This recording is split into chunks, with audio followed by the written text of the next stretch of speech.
पन्हाळा तालुक्यातील कोडोली इथल्या 10 ते 12 शेतकऱ्यांच्या पाणी उपसा करणाऱ्या मोटर पंपाच्या केबल चोरीला गेलेल्या आहेत।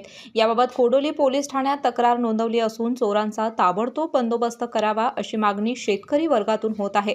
दिनांक 8 जानेवारी रोजी कोडोली इथल्या प्रगतशील शेतकरी महेश देशमुख यांच्या शेतातील नदीतून पाणी उपसा करणाऱ्या मोटर पंपाची केबल चोरीला गेली होती।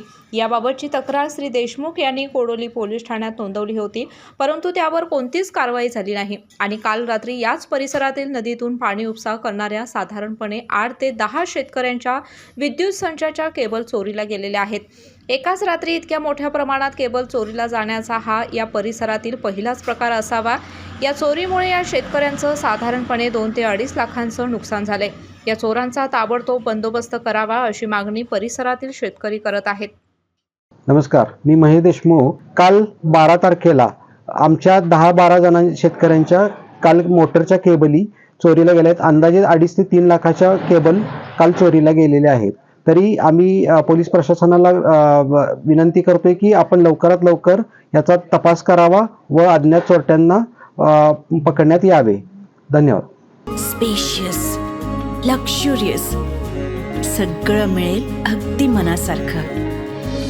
बटू बिल्डर्स यांचा नवीन गृहप्रकल्प गृहलक्ष्मी रचना। अशाच नवनवीन अपडेट पाहण्यासाठी आमच्या कोल्हापुरी कारभार म्हणजेच KK न्यूज चॅनेलला सबस्क्राईब करा।